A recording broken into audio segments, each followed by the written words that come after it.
Hello అండి. ఈరోజు నేను ద ఫ్లేవర్ ఛానల్లో హెల్దీ రెసిపీ చూపించబోతున్నాను.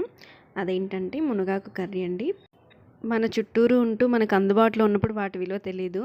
వన్స్ సిటీకి వచ్చిన తర్వాత వాటిని ఎక్కడన్నా అమ్ముతం చూసినప్పుడు వీటికి ఇంత డిమాండ్ ఉందా అనుకుంటాము. అందులో మునగాకు కూడా ఒకటండి. లేత మునగాకును తీసుకొని శుభ్రంగా వాష్ చేసుకొని దాంట్లోకి ఉల్లిపాయలు, పచ్చిమిర్చి, వెల్లుల్లి, కరివేపాకు, ఎండుమిర్చి వీటన్నిటిని స్టవ్ మీద బాండి పెట్టి ఆయిల్ వేసి తాలింపు గింజలు వేసి వేగిన తర్వాత ఆనియన్, పచ్చిమిర్చి, కరివేపాకు, చిన్నులపై వేసుకోవాలి. ఇలా వేసుకొని ఫ్రై చేసుకోవాలి కొంచెం సేపు.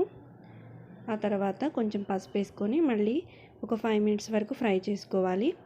ఆనియన్స్ వేగిన తర్వాత వాష్ చేసి పెట్టుకున్న మునగాకును కూడా వేసి కొంచెం సేపు ఫ్రై చేసుకోవాలి ఆయిల్లో.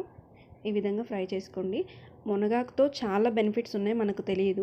మా చిన్నప్పుడైతే ఎక్కడ నొప్పి ఉన్నా కూడా మునగాకుని కాలుకి నొప్పి వచ్చినా కూడా అక్కడ వేడి చేసుకొని కట్టుకునేవాళ్ళు. అలాగే బాలింతలకు కూడా కర్రీలా చేసి పెట్టేవాళ్ళు. మునక్కాయలు తింటాం కానీ మునగాకుని మనం ఎక్కువ ప్రిఫర్ చేయం కదా. బట్ ఇప్పుడు బాగా ట్రెండింగ్లో ఉంది మునగాకు. ఎవరు చూసినా మునగాకు పొడి, మునగాకు పచ్చడి, మునగాకుతో ఎక్కువ రెసిపీలు చేసుకుంటున్నారు. షుగర్కి కూడా చాలా మంచిది. నేను కూడా ట్రై చేస్తున్నాను అందు గురించే. కొంచెం సేపు మూత పెట్టుకొని ఒక 5 మినిట్స్ వరకు ఉడికించుకోవాలి. ఇలా ఉడికిన తర్వాత మునగాకులో కొంచెం సాల్ట్ అలాగే కారం వేసుకోవాలి. ఉడకడానికి కొంచెం వాటర్ కూడా వేసుకోవాల్సి వస్తుంది. స్టేజ్లో మీరు కావాలనుకుంటే నానబెట్టిన పెసరపప్పు కానీ, కందిపప్పు కానీ, అలాగే శనగపప్పు కూడా ఒక 1/2 అవర్ నానబెట్టి మీకు ఇష్టం ఉంటే ఈ స్టేజ్లో వేసుకొని కొంతసేపు వాటిని కూడా ఉడికించుకోవచ్చు. ఇప్పుడు కొంచెం వాటర్ పోసి ఆకుని, ఇది కొంచెం ముద్రాకు కాబట్టి నేను కొన్ని వాటర్ వేస్తున్నాను ఉడకడం కోసం. లేతాకైతే వాటర్ అవసరం లేదు, మామూలుగా ఉడుకుతుందన్నమాట. మునగాకు కర్రీ కొంచెం వగరుగా ఉంటుంది.